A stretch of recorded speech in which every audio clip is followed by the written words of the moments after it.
రజాకార్ భావజాలం విజృంభిస్తున్నటువంటి సమయం లోపల గణనాథుని నాయకత్వం లోపల యావత్ హిందూ సమాజాన్ని ఏకం చేయడానికి 1980 లోపల పురుడు పోస్తున్నటువంటి భాగ్యనగర్ గణేష్ చతుర్థి ప్రారంభంలో కూడా 1500 గణనాథుల యొక్క సామూహికమైనటువంటి ఊరేగింపు ప్రారంభమైతే నేడు భాగ్యనగరం లోపల 1,40,000 గణపతి మండపాల ప్రతిష్టాపన జరుగుతుంది.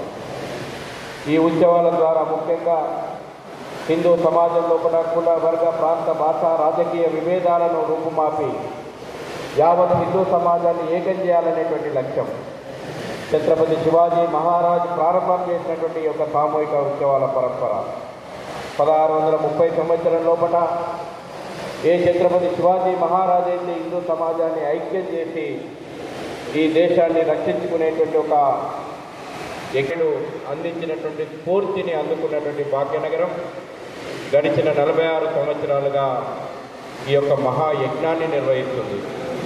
సాధారణమైనటువంటి ప్రజలకు ఇది ఒక ఉత్సవమే కావచ్చు, కానీ నిర్వాహకులుగా భాగ్యనగర్ గణేష్ చతుర్థి కార్యకర్తలుగా మనందరం నిర్వహిస్తుంది ఒక యజ్ఞం.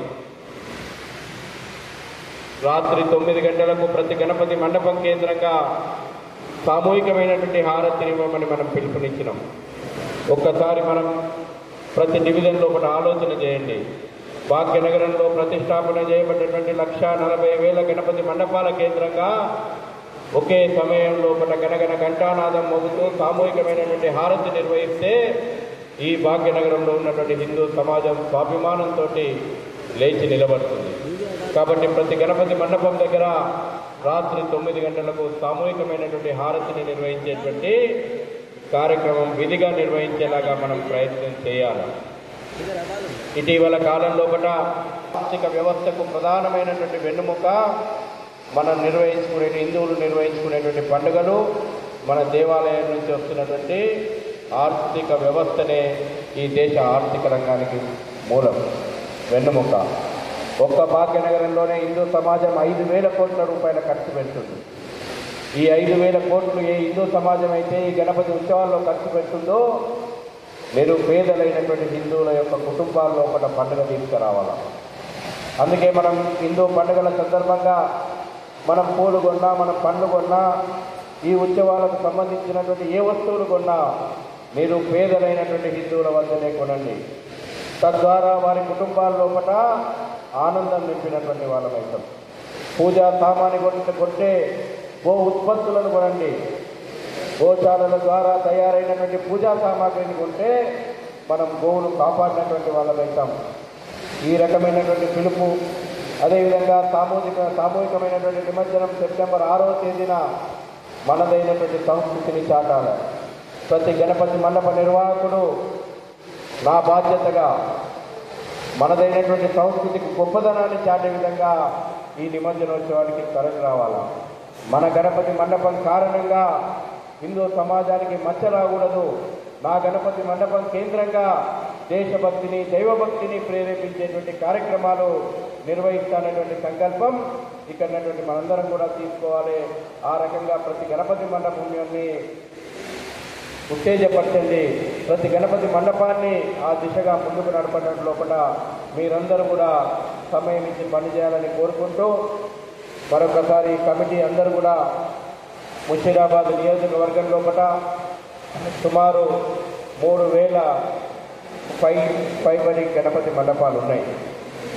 3,000 పైబడి ఉన్నటువంటి గణపతి మండపాల లోపల కనీసం ఒక్కో గణపతి మండపం దగ్గర 10 మంది యువత ఉంటే 30,000 మంది యువ నాయకత్వం ఇవాళ గణపతి మండపాల దగ్గర ఉంది.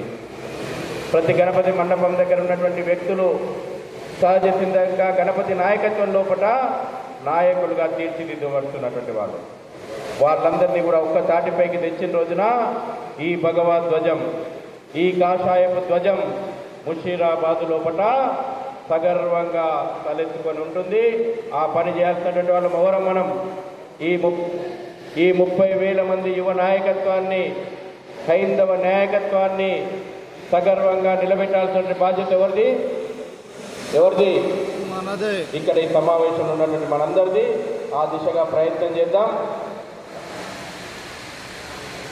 మరొకసారి మీరందరూ భాగ్యనగర్ గణేష్ చతుర్థి కేంద్ర కమిటీ ఇచ్చేటువంటి ప్రతి పిలుపులో కూడా మీరు భాగం కాండి. రవాణా ఉచిత కరెంటు ప్రతి గణపతి మండపానికి అనేక సంవత్సరాలుగా మనం పోరాడుతున్నాం. ఈ రోజున కేవలం ఇంటిమేషన్ ఇస్తే సరిపోతుందనేటువంటి దశకు పోలీసులు దిగొచ్చిండ్రు. అనేక సంవత్సరాలుగా మనం పోరాడుతున్నాం ఉచిత కరెంట్ ఇవ్వాలని. ఎందుకంటే ఇది ప్రభుత్వం బాధ్యత అని చెప్పినాము. ఈరోజే ప్రభుత్వం గత సంవత్సరమే అనౌన్స్ చేసినప్పటికీ నిన్నటి రోజున అధికారికంగా ఉత్తర్వులు జారీ చేసింది. ప్రతి గణపతి మండపానికి ఉచిత కరెంట్ ఇస్తుంది. అదేవిధంగా సాంస్కృతిక శాఖ, దేవాదాయ శాఖ కూడా పెద్ద ఎత్తున ఉత్సవాల్లో నిమగ్నమయ్యాలి కావాలని మనం డిమాండ్ చేస్తూ ఉన్నాం. మనందరం రాబోయే రోజుల్లో మరింతగా గత సంవత్సరం కంటే ఈ సంవత్సరం కంటే వచ్చే సంవత్సరం మరింత ఘనమైనటువంటి ఏర్పాట్లు, ఉత్సాహము, దేశభక్తి, దైవభక్తి వాతావరణంలో కూడా ఈ ఉత్సవాలను నిర్వహిద్దాం. భారత్ మాతాకి